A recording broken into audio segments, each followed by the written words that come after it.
a una cafetería apresurado, con la mente llena de pendientes. Pedí mi café y me senté junto a la ventana. Justo frente a mí, vi a un hombre mayor con la camisa rota mirando a la gente pasar.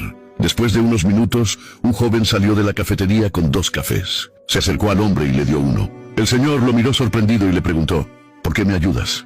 El joven sonrió y le respondió, cuando yo era niño, usted me ayudó sin saberlo. El anciano frunció el ceño. ¿Cómo es eso?